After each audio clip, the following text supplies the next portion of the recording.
வெனிசுலாவின் வரலாறு அரசாங்க வேலைன்னு சொன்னாலும் 1000 ரூபாய்க்கு கீழே தான் சம்பளமா. அதை பற்றி இன்றைக்கு நாங்கள் சுவாரஸ்யமாக பார்க்கலாமா வாங்க. உலகின் 33வது பெரிய நாடாக தான் வந்து வெனிசுலா இருக்கிறதா. இங்கு வாழக்கூடிய 35 மில்லியன் மக்களில் 80% பேர் தான் நகரங்களையும் 20% மக்கள் கிராமங்களையும் வசிக்கிறார்கள். 51% பெண்களும் 41% ஆண்களும் வசிக்கும் வெனிசுலால 89% பேர் தான் கிறிஸ்தவர்களாம். தென் அமெரிக்கா நாடான வெனிசுலாவின் தலைநகரான வந்து கராகஸ் மலைகளால் சூழப்பட்ட இயற்கை எழில் கொஞ்சம் மிகப்பெரிய நகரமாக அரசியல் நிலப்பரப்பும் நிர்வாக மையமும் இந்த நகரத்தில் இருந்து ஆரம்பிக்கிறதா. சுமார் 50 ஆண்டுகளுக்கு முன்பு உலகின் விலை உயர்ந்த நகரமாக இருந்ததை நம்ப முடியாத அளவிற்கு இன்று வந்து பார்த்தீங்கன்னா கராகஸின் வந்து சாலைகள், கார்கள் மற்றது கட்டிடங்கள் மிகவும் பழமையானதாகவே இருக்கிறதா. பெரிய எண்ணெய் வளம் வெனிசுலாவில் வந்து கண்டுபிடிக்கப்பட்ட பிறகுதான் இங்குள்ள மக்கள் ஆயிரக்கணக்கான கார்களையும் மோட்டார் சைக்கிள்களையும் வாங்கி பணக்கார இளவரசர்களை போலவே வந்து வாழ்ந்தார்களாம். அது மட்டும் இல்லாமல் அமெரிக்கா வெனிசுலாவை தாக்குவது இது முதல் முறையல்ல.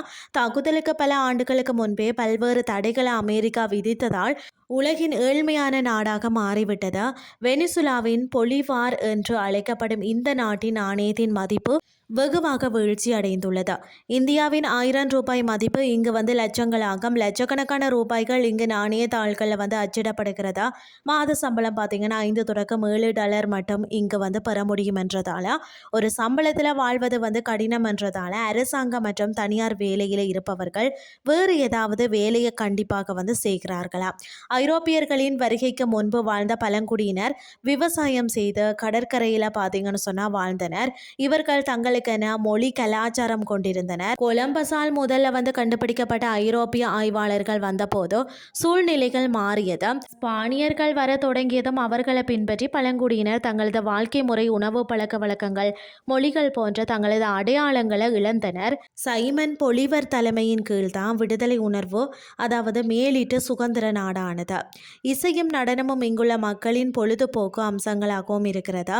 உலகின் மிகவும் சக்தி வாய்ந்த பெரிய கழுகு ஒன்று இந்த நாட்டின் சுதந்திரமற்றது வலிமையின் சின்னமாக கருதப்படுகிறதா. மற்றது கரீபியன் கடலில் உள்ள லாஸ் ரோக்ஸ் சிறிய பெரிய தீவுகளை உள்ளடக்கி இயற்கை எழில் கொஞ்சம் சுற்றுலாத்தலமாக உள்ளது.